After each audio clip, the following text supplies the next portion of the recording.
Hello, everybody. It is your baby boomer, Kitty Lane from the Peninsula in Virginia, back with another Create and Relate. Different setup.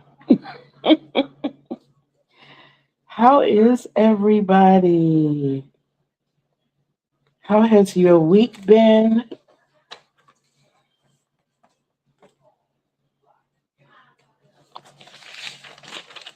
I am, hmm, filling out my journal.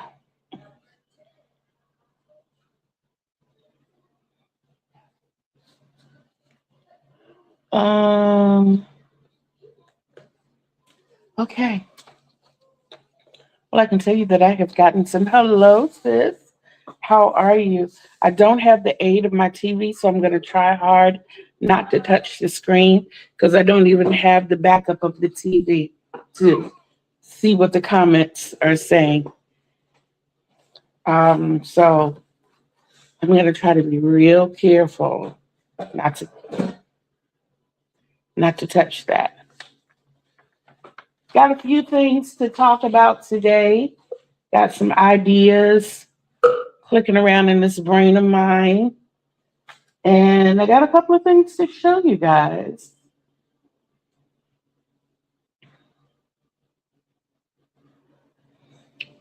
I don't know why I'm so slow in completing this, but I have gotten further along because I only need like 20 more rows.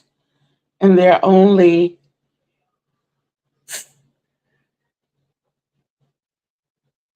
okay, I can't see who that is. I can't see who it is. Tell me who you are. Hi. I see Hooking Good Creations. Hi, how are you? I couldn't see anything at first. I'm so sorry.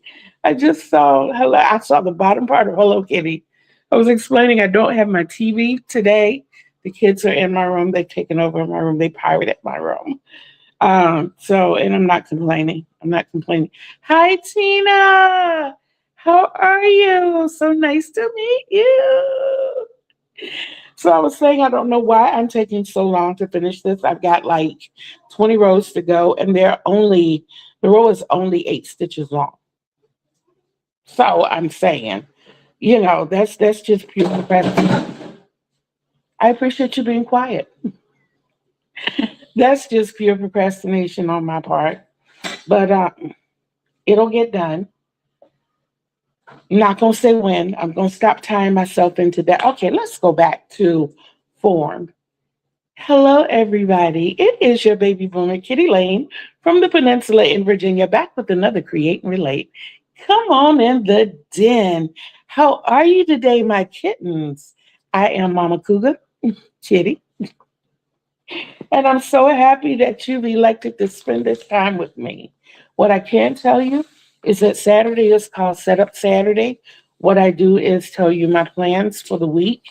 Um, I do not do a lot of showcasing here, but I do come back on Tuesdays from 12 to 1, which is usually where I show.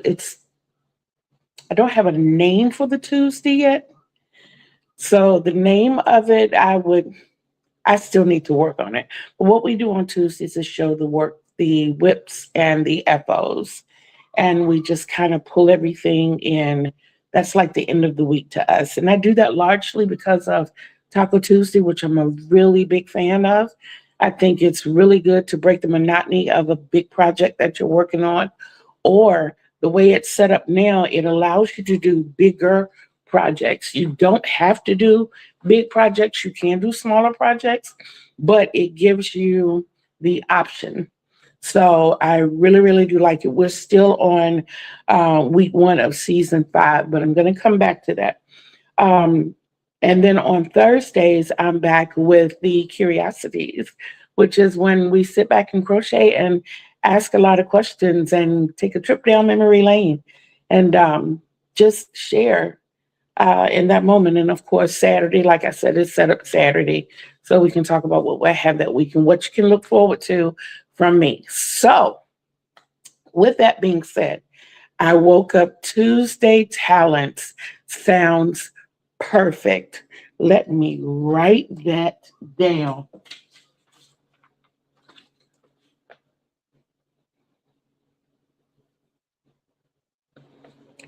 Name for Tuesdays. Tuesday talents. I like that. Thank you. Thank you, Tina. I appreciate that. Most definitely. Oh, that sounds so good. Okay. But I've elected to take on another responsibility. I woke up this morning and I thought about, what if I woke up today not knowing any crafts at all, and I decided that I wanted to learn how to crochet? Who would I approach? What would I do? What videos would I go to? So what I'm going to do is take it upon myself for the rest of the day, probably the rest of the weekend, to look into videos that are out there. Now, one thing that's listed below in the description box is the yarn weight chart. That's part of what I plan to do. I want to do a series of short videos to introduce people into crocheting. And I want to talk to them about, like, what do you need to have before the hook? And I thought of the fact that you would need a case, a small case, approximately 8 by 4 inches. This is just a little swatch of a square that I made, but approximately yay big. And what do you need to go in that case? Well, you need scissors. You need a measuring tape. You need a yarn needle. And you need, that's it, not a lot, just a few stitch markers. And that would make your case. That's all you need to begin with. That's your case. And I dropped the stitch marker. But that's your case. That's all you need in the bin. Oh, thank you. Thank you so much, Suzanne. How are you? But this is all you need to create your first cakes before you even decide on what project you want to make. Now, what determines what project you make? How invested are you planning on being? You need to look at things like your time, your responsibilities or your priorities. If you have children and your children sleep or they're pretty well mannered, I'm saying like infant to pre-toddler maybe, I would strongly recommend to do small projects. Strongly, because sometimes the anxiety involved in larger projects and having to tend to the children will make you feel like you're getting nothing done. And you don't want to put yourself in that mindset. But if you're okay with it, then fine, you can pick a larger project. But before you do that, the first thing you need to do, once you decide what you're going to work with, you need to find out what size hook you're going to need. That is when we rely on, and I left it in the room, our trusty ball bands. Okay? So, what are ball bands? Ball bands have the brand, the name, the fiber content, the yarn weight, the measurement, meaning the yardage or the meterage. It has the gauge or the tension. It has the needle or hook size, which is suggestive. It has care instructions, which is super suggestive. And it has the color of the dye line. And then another video would be me showing how to read the ball band and the difference in the ball bands. Like, for instance, you have your mainstay and your big twist. And safety pins are perfect. For a long time, I used safety pins until I gained an obsession with with stitch markers. I love the little stitch markers. I have, guys, let me show you this. Let me show you this. So my little drawer is full of stitch markers, right? I have a bag. I purchased 1,200 stitch markers.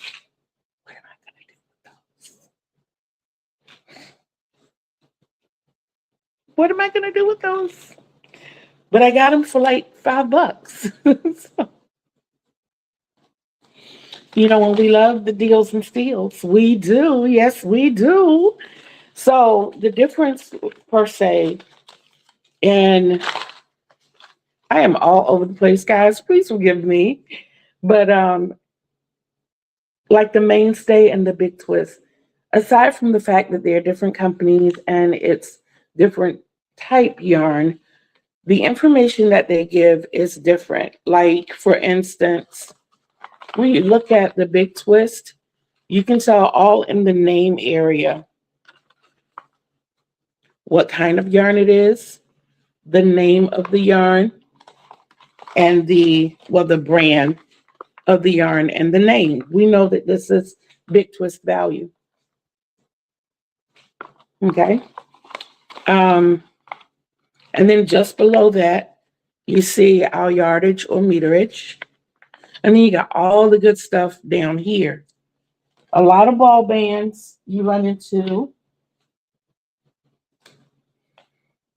I'm going small here, guys. You have to search for information. I'm going to show you another difference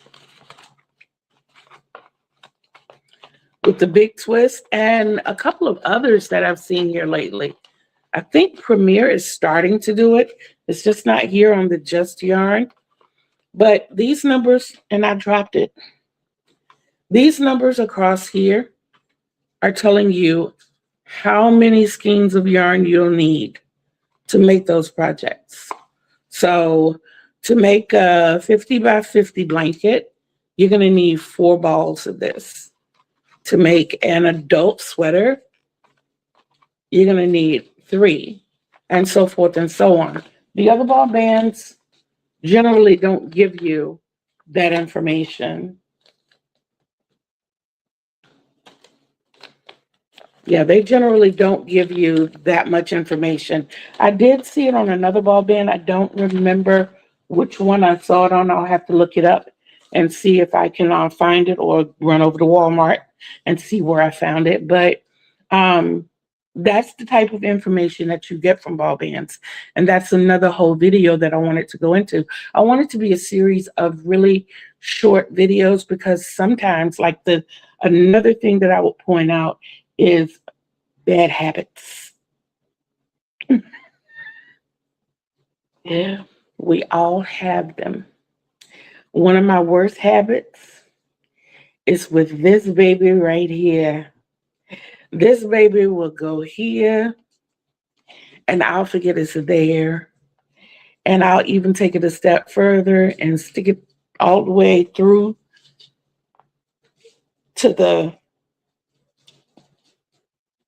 girl house robe, I call it. But I'll make sure it's sticking in there because it has a better hold, until you bump up against something and it comes out and you don't remember what you bumped into or where it came out. Yes, that's one bad habit. Another bad habit we have is never putting these back where they belong. That's why we have dozens of pairs of scissors and snips and nips and cutting. We got all of that. Another bad habit is when we finish a project or we put something down, this generally just lays down with it. And when we get up, this will kind of fall or roll into the seam of the couch, or it'll be anywhere other than where it's supposed to be. And we end up having to go to the store and buy another of the same size because it decides, excuse me, that it wants to go on vacation. Hmm. Another bad habit we have is cutting our tails too short. Guilty as charged. Yes. And it gives you little or nothing to work with when you're weaving in your ends. And if you have something to come loose, that's like I had something come loose on me once. And the particular young lady that I made her 5 blankets, and one of the blankets started unraveling. And I went through and I was able to catch it, excuse me, before it got too far. So I was able to fix it. And it wasn't devastating, but it was embarrassing. But then it became not embarrassing. I'm gonna tell you what happened and why it wasn't. But in the instant that it happened, it became embarrassing, and I never wanted that to happen again. Yes, our hooks, yes, our hooks do go on vacation, Miss 6.5. Yeah, that's why she's still in the observation basket. But this same young lady who I repaired that blanket for her, she came back a week later and said that another blanket had started coming undone. And at that point, I kind of raised the brow. I repaired the blanket. And then she said another one was coming undone. And the third one that she said was undone, I knew that there was no way that it should have come undone. But what had happened was when I sewed my ends in, she was always stretching at that part. And as the yarn would come back loose, she was snipping it further and further and further back. And even though I was doing the tri-pass, it didn't matter because when you stretch in just the right places, it loosens up some. And then she'd go in and pick where she couldn't. So she was causing the unraveling. Now, I'm not sure if she caused the unraveling in the very first one or not, but by the time she did the third one, I was well aware of what she was doing. Um, but the first one that became unraveled, I questioned myself when I cut my end so close. I cut my end maybe about 2.5 to 3 inches long. And I'm asking myself at that point, with a hook that's 1 3/4 to 2 inches long, do I have enough yarn? Do I have, to cover at least a size and a half of my hook? And even with that, once I do one pass, is it going to be enough for me to come back and do 2 more passes? Because I want to anchor this. And of course, I backwards fed it through and made it work for 2 passes and felt like that would be sufficient. But either it came loose on its own or she played me well. But to eliminate all of that, if you cut a tail long enough and you weave it in sufficiently, it shouldn't happen. Hopefully, you all don't run across petty pennies like that. Another bad habit is not buying enough yarn. Now that's where this comes in handy, because for me, okay, even this says a 50 by 60 blanket should take 4 skeins of this. I would buy 5. An unboxing of your recent prize win. I am going to do that. I am going to do that. I can't see who posted that. Oh my goodness. Why is it's not letting me, guys? And if I touch anything over there, I won't be able to see any of the chat. So I'm gonna have to stay in my room and do this from now on. But even though this says 4, I would automatically get 5 or 6. And my thinking is that this 50 by 60 is only covering the blanket itself. It's not covering a border. The more you work your way out to a border, the more yarn you're going to use. I want to make sure I have enough. Besides, most of the yarn stores, you can take the yarn back.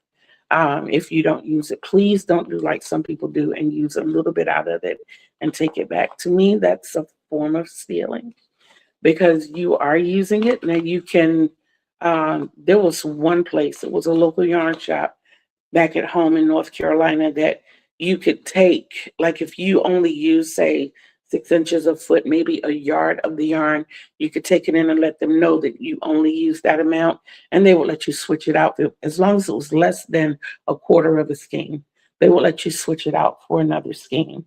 Um, they did sell that one at reduced price, or they would use it, or however it worked. They wouldn't sell it again. They wouldn't resell it at the original price. Even if you just use a snip of it, they wouldn't do that, and I appreciated them for that. So then there are some places that will allow you to change them out. So always make sure that you get enough yarn to fulfill your project. Another bad habit we have is when we come up with projects that we want to make, we're gung-ho and we're like, I'm going to get the yarn. You've already got the yarn at home. You have not bothered to check your stash to see what you have at home, which leads us to another habit, controlling our stash. So you see, all of these are little videos, just short little snippets of videos that I want to put out there for mainly crocheter, but inclusive of all crafters to, habits not to fall back into, things to look for, how to read ball bands, things that you may need, how to choose projects, what goes into deciding to make it, and not just because it's pretty or it's trending.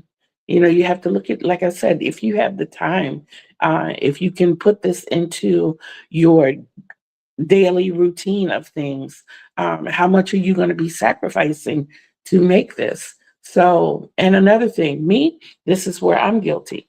I love charity work. I am OMG. I love making things and having the idea of sending them off to charity. But I can't. I can't. I can't because I can't afford the postage. And it's okay to want to have that mindset. If that's your goal, if that's what you want to do, search in your area, see what charitable organizations in your area may be in need and what they're in need of. When I first started my channel, I was a very strong advocate of Grow. Grow is a community that helped DV. And being a survivor, I was like, oh yeah. And knowing the founder of that organization, I was all in. I was very invested. And then it's like at the weirdest time, I went to check on their credentials so that I could send it out,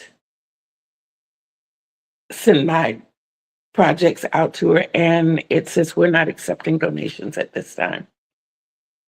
And I'm like, wait, what? What? So it was more than just, it's more than just picking a charity to want to give to. Check on the longevity of that charity. Make sure that they are available for donations. Another thing, when you call people and you talk to people and they tell you that they are going to, they want your donations and they really need this, establish a pickup point. Establish a pickup point. I reached out to someone and they were really excited. I had blankets and hats and she was really excited for it. And we said, here, you have to come pick them up for me because I don't have transportation. Fine, no problem. 2 weeks go by, I call back and she's like, oh, I thought you were bringing them to me.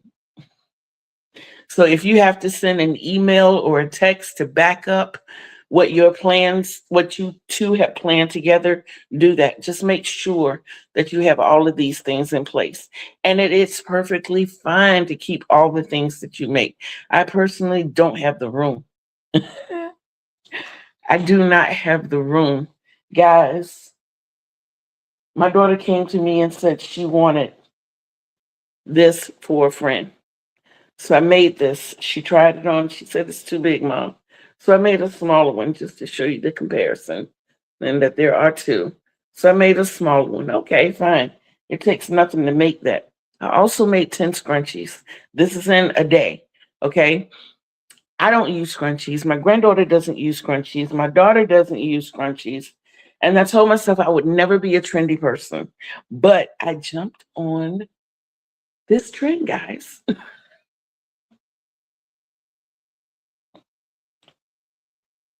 So I am really the cat in the cat hat. I am Kitty with a cat hat. I don't even wear hats.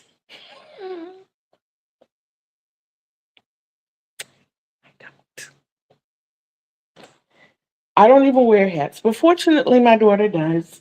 And here lately, she's been taking all the hats. But she already told me she would not be wearing that one.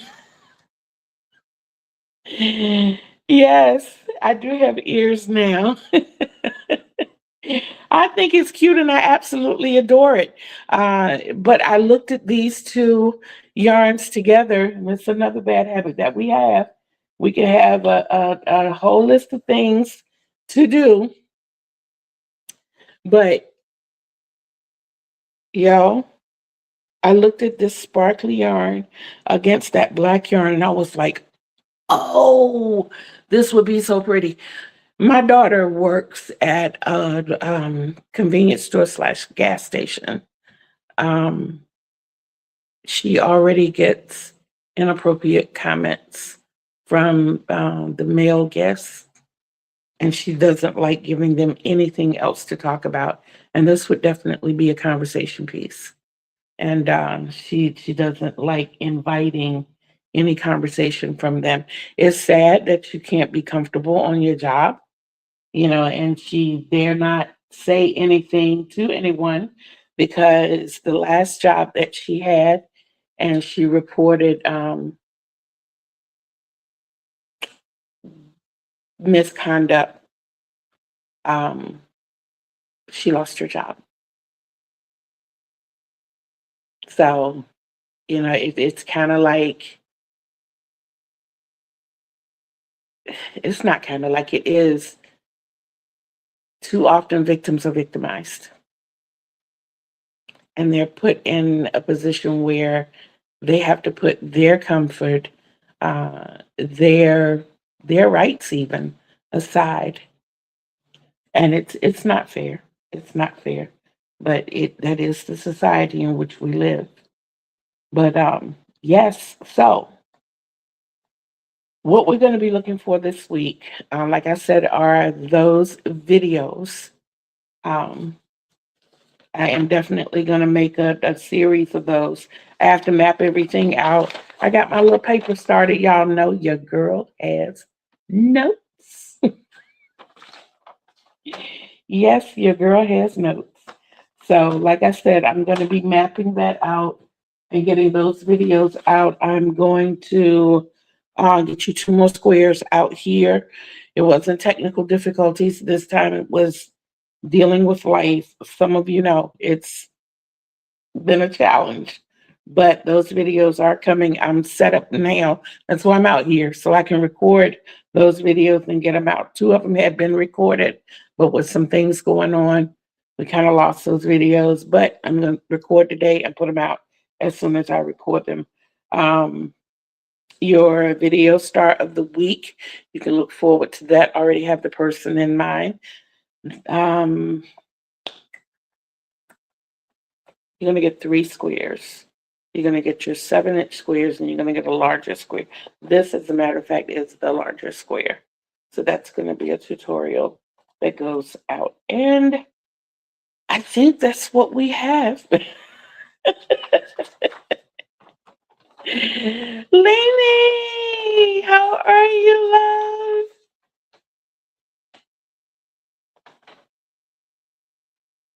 Hadijah, I'm looking at the bottom of the name. It's not showing me the whole name. Okay, I got it. I got it. Yes. Okay. Okay. So that is where we are. Um, I'm looking forward to the little series of videos. I am. I thought about putting them out as shorts, and I'm like, no, I'm gonna make real videos. We're gonna do the real video thing. But yeah, yeah, I am still using my "Tell Me What to Do" cup. I told you I will remember. And guys, just so you know, Tina has given our Tuesdays a new name. It's called Tuesday Talents. Yes. So we got setup Saturdays and Tuesday Talents and Curiosities on Thursdays. I think it's Sea Curiosities or something like that. But yeah, I'm still going in these. I still I My gratification will come when I can see the bottom. That's where my gratification will come. I still have to make scarves, more weekly blankets, um, washcloths, a wearable headband. I just made two of those. Another scarf. I mean, it's an array of things in here. I got the monthly blankets. I got more dishcloths, a cowl, scrunchies. Yeah, I got a lot of things in here, but it's okay. We're going to get them done one slip at a time. Guys, I have had, oh, let me show you this because I forgot to show it the other day and I need to talk about it. Oh, there's a lot that I was forgetting. Okay, in order. Squirrel my way back in. So, y'all know I'm not a knitter yet. I know this looks considerably smaller than it did the last time you saw it. And that's because it is. And that's because I frogged it. I'm sorry, I tinked it. And I started over. But it had so many messed up areas. And my daughter said, Mom, you're supposed to keep that and learn from it. But I'm like, excuse me, I'm making your scarf. I made mistakes in your scarf and I wanted to finish the scarf and remake it with no or excuse me, less mistakes. And you told me you wanted it just like it was because it was my first. This is not my first. This is my second, but it's my first with circular needles. And I didn't want to take on the task of having a big project. So I decided to make a little blanket for a little person's little person.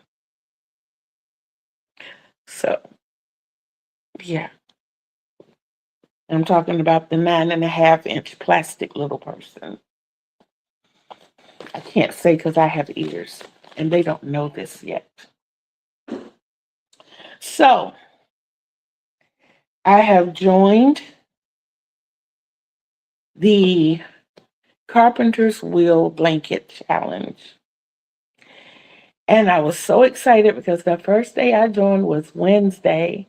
And Wednesday, I made 5 squares. It is Saturday. Let's see how many squares I have. 1, a 2, a 3, a 4, and still 5.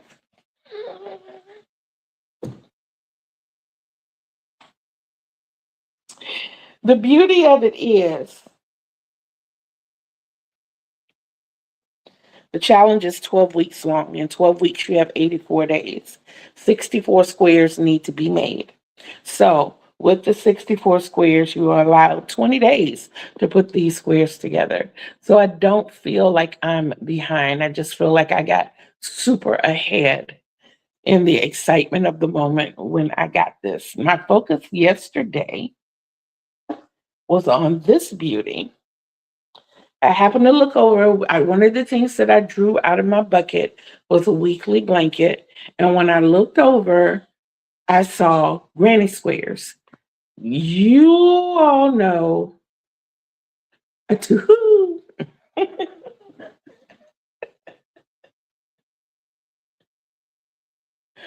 knows where that comes from? So I've been working on this one. I thought it was done. I'm not. I'm not pleased with calling this done. So I'm going to add to it. But it is where if they want to use it right now, they can. So like I said, I looked over and I saw these granny squares. And if you know me, you know that I'm not really big on granny squares, which is another reason I chose to challenge myself and whoever wanted to join me this year with the granny squares, because the very first project that I had to make was a granny square poncho and a granny square tam. And I grew sick of granny squares, even though, I mean, for a first time project, I would not do that to my most advanced student. It's not even the putting them together. That part I don't have a problem with, obviously. It's making them. It's the fact that that number never seems to grow. Sure, it's quick and easy, and you can have 10 made before you realize it. Well, if they're small enough that you can have 10 made before you realize it, then that means you need 100 to 200 of them. And that 10 is just a drop in the bucket. So tomorrow you're going to have to do 10 again, and the next day 10 again, and the next day 10 again, and so forth and so on and back and forward. And the monotony and the granny squares drives me crazy. I'm sure y'all can hear all of that. Oh, that sounded like a whole dissertation, didn't it? Ask me what my dissertation is going to be on. My aversion to granny squares. Let's write about it. But yes, guys, I have to admit this became fun because I wanted to get those granny squares out of my face. These were granny squares that I've had for years, and they just keep moving from one spot to another, and I was tired of them doing that. So I picked them up and put them together. I made 3 columns. There were only 12 granny squares. And I'm going to tell you guys something in a few minutes. And this is the third one. Now, a whole lot has happened as a result of this. So I put those together. I put those panels together. I let my grandson, who decided he wanted this, pick out the next 2 colors, which were the gold and the caramel. And I said, okay, good. I can put my panels together with the gold, and then I can border that with the caramel. That, guys, would have made a really small blanket, really small. So I told him to pick 2 more colors, and he picked the dark gray and sea turtle green. But anyway, I looked at it, I put the dark gray on, I'm like, that's still not going to be big enough. He is 7 and he's growing and he needs much more than that. So what I've done with each section or each colorway that I've gone out, I've added little different things to it. Like with the gray, I went with the lace, and then I did the granny, and then I did the 5 open space 5, or the fillet, the granny. And then when I got to the blue, I was like, how about we back post this one too? And it gave it the little extra like fence post look with that drop stitch in there. And it's really not a drop stitch, it just goes in the hole, which makes it look like fence posts really holding up the fence. So then I decided to go fillet from there. And then I went to 7 spaces, 7 double crochets, and then the space. There we go. And then the space, as opposed to the 5. And then, of course, I did that thingy again. So they look like fence posts.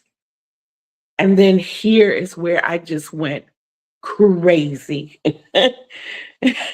So coming off my corner, there are 4 double crochets, 2 crisscross, and one I call Soleil. I skipped a stitch and did 3 double crochets in the next 3 stitches, and then came back to the skip stitch and did a double crochet. And then I did 4 more, and I just reversed it from there. The sleigh, the crisscross, and the 4 posts. And then I put a space in between that, repeated that sequence. And at this point, I still had some left before I had to go to the other side and do the same thing, but I only had 9 stitches to work with. So I was like, how can I do that? So I made this little sweeper thing.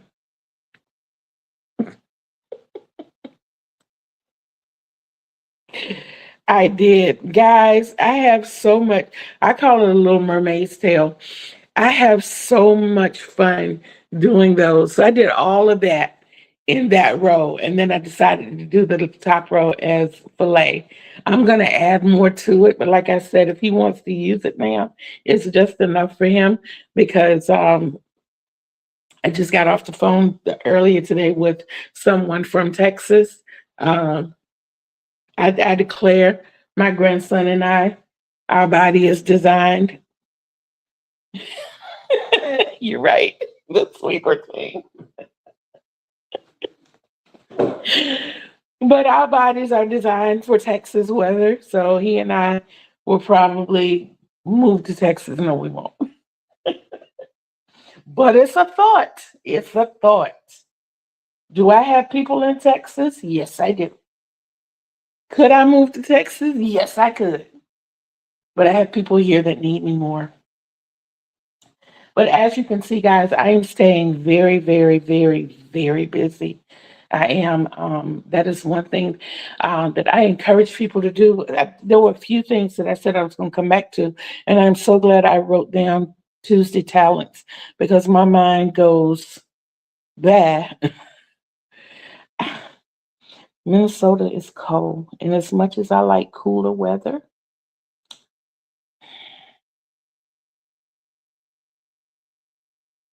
we're just gonna snatch you up and move you with us to Texas. How about that, Joe?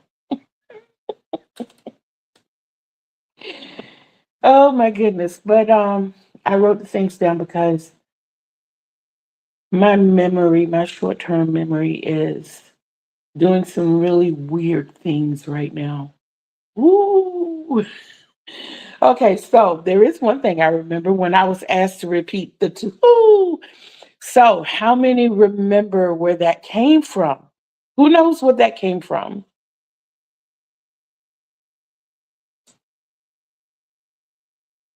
How many licks does it take to get to the center of a Tootsie Roll Pop? And the wise old owl says, let's see, a 1, a 2, a 3, a 3.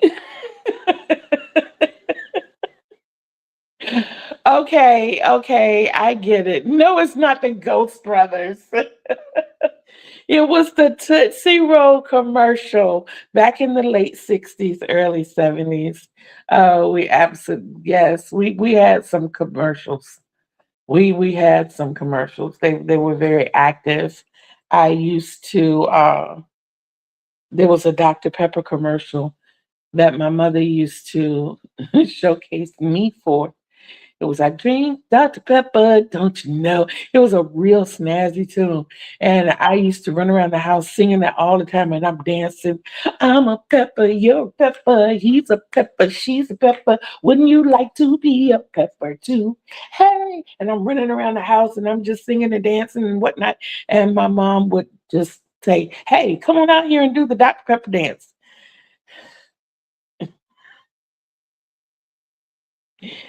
You know, I had to learn to hide shy long time ago. Yes, I had to. I think it started with my babysitter. My babysitter taught me how to sing.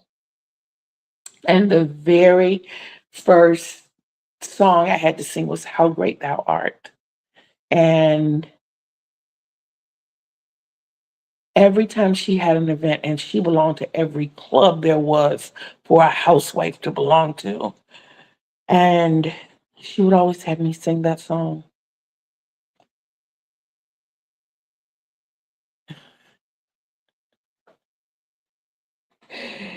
The Tootsie Roll Pop, the Tootsie Roll Pop. I was successful at getting to the center of a Tootsie Roll Pop several times without biting it. But I cheated because what are lollipops called? Suckers, right? So a few times, sometimes when you lick those lollipops the wrong way, they got a little slit in it and you end up cutting your tongue. I had done that a few times too many. So I decided I'm going to suck the sucker. And I'm running around with this little stick out of my mouth. And by the time I would pull it out, it was greatly reduced in size. So I could always get to the Tootsie Roll part, just not by licks. So I don't know how you would count those. Oh my goodness, the fun in growing up. Oh wow. I wish today's kids had half the experiences that we had. I feel like they have missed out on so much. Y'all are about to see.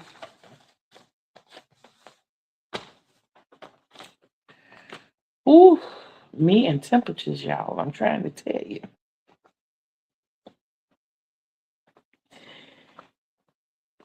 I am in the post menopause era. And yes, I am a part of the We Do Not Care committee. If you don't know what that is, I advise you to look it up. It is funny, but it's a true, inclusive, and welcoming uh, sisterhood. And it just makes you feel good that you are not going through these things alone, because it is so embarrassing when you're sitting in a presentation watching your daughter get Teacher of the Year, and all of a sudden you're folding up everybody's napkin at the table and making a fan, and people sitting around you got on coats and they're looking at you like, what is wrong with you? Especially after COVID happened in 2020, they see somebody break out in a sweat, they declare something is wrong with you. It's almost like you're a vampire and they're, you know, like, no, it just that my body just got a little warm. It has nothing to do with any of this other stuff that's going on out here. It's just the way my body is designed. Part of me being a woman and a childbearing woman at that, actually menopause.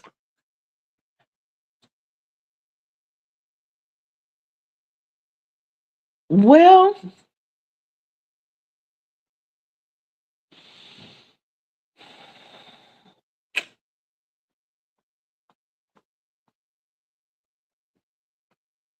they're not contagious. They are. They are. They're brutal. I wouldn't say nasty, but they are brutal. They are very brutal. And the microwaving from the inside out is a very good analogy. You do, that's how you feel. It's just, and there is no warning. There is no warning.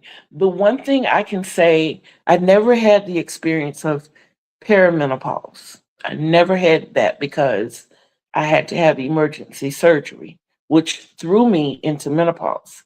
And because of my age, menopause lasted forever for me. It lasted until I was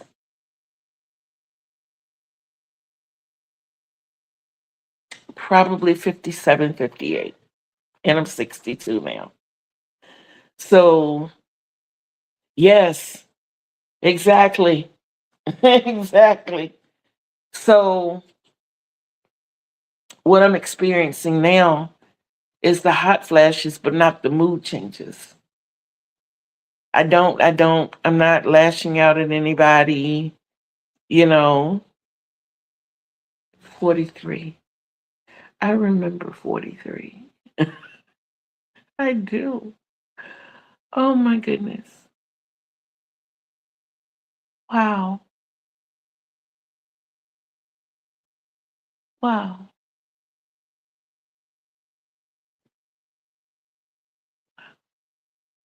That was 19 years ago.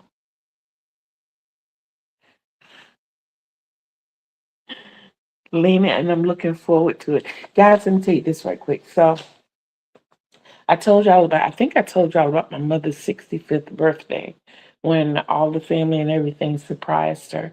So my daughter says, uh, so what are you going to do for your 65th birthday? The reason mom was so big on having her a six, the reason we were so big on giving her a 65th birthday party um, was because, wait a minute, I got to say something to this one.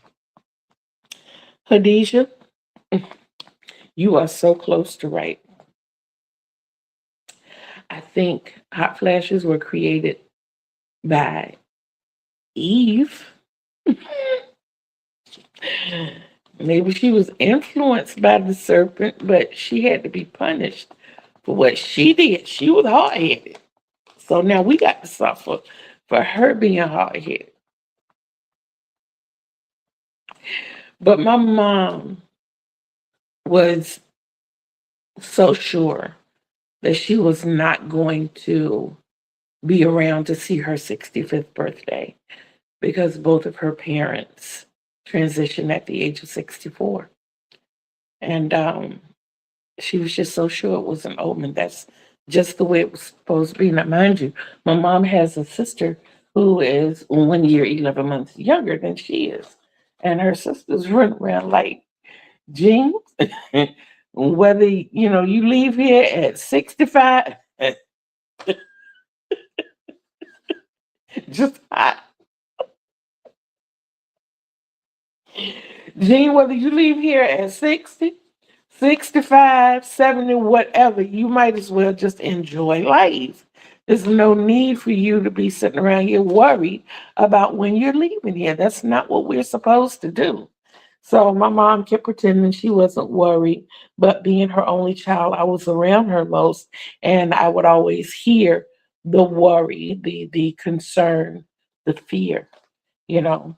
So when she had her 65th birthday, we threw her this big party at Applebee's, and everybody just kind of trickled in one at a time. Last person being my cousin, or my brosen, I should say. And she was just so happy and elated. And for the following year, I had to listen to the fact of her saying, well, any day now. So my daughter says to me, and we're not morbid people. I was raised in a funeral home, so I don't see death like a lot of people see it. It is a part of life. It's not funny, it's not sad, it's not. What's sad about it is missing the human form of the person, not having not being able to have those conversations, those embraces, those types of things. But um, it happens to all of us, and it's one of the things that we're guaranteed in life. It's not something that we want, desire, or it's just gonna happen at some point in your life, and we don't know when. We don't know when. But at any rate, my daughter will run around here and ask me, "So, what do you want to do for your 65th?" And I was sitting here the other day and I said, "You know what? As much as I like to write stuff down and plan stuff, I think I want to plan that one out." And she was like, "Wait a minute. You're planning a 63?" And I'm like, "Yeah." "And then you're going to plan a 65?" I'm like, "Yeah." "And I'm planning 82 because that's when my mama left me." And she was like, "So you just planning funerals?"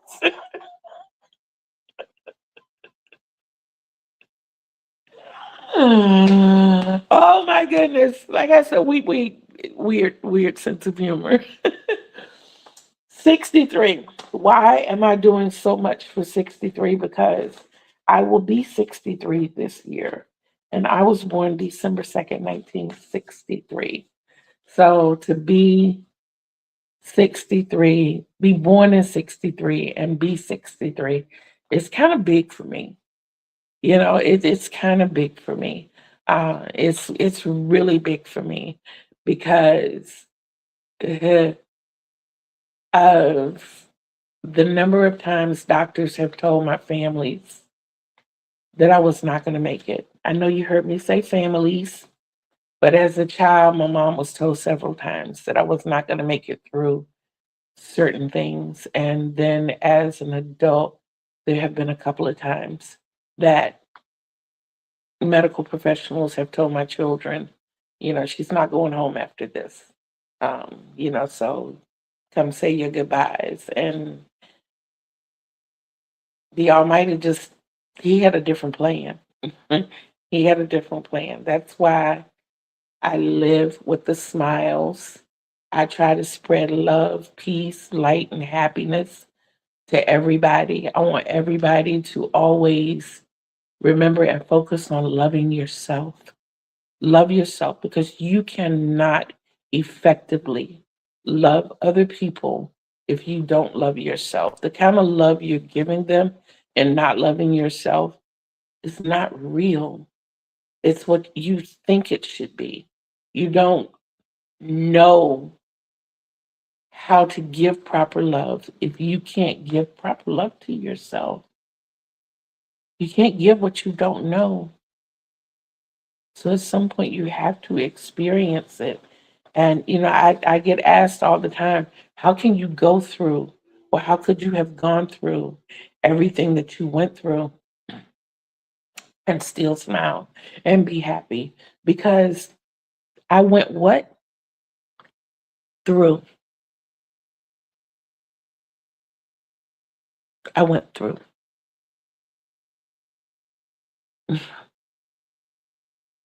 And no, I don't think I'm any better than anybody else. I don't think I can stand on a mountain any higher than anybody else. But I cannot go forward if I got my feet stuck in the mud of the past.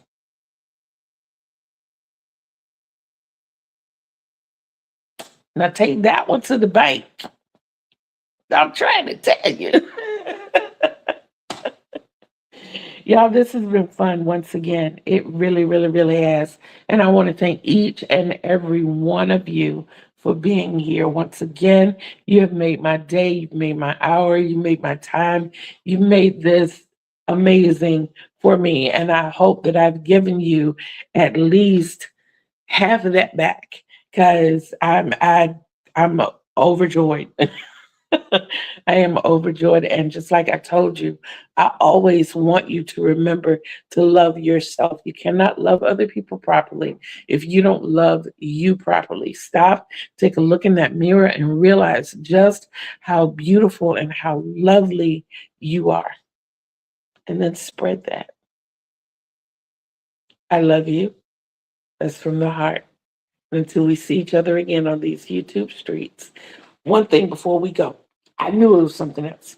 So the other day, my doctor's office called me, and like they do, checking on me for the weekend to make sure I don't need anything, which I think is amazing. But if you really want to know what you mean to other people, listen to their afterthought. When we got ready to hang up, I didn't hang up first. I let the phone linger. And what the young lady said is, she is so stinking cute and sweet. And to have people say positive things about you, guys, and especially when you're just being yourself, to know that you can bring that little happiness to somebody is amazing. So, like I said, I love you guys. And I will see you all on Tuesday.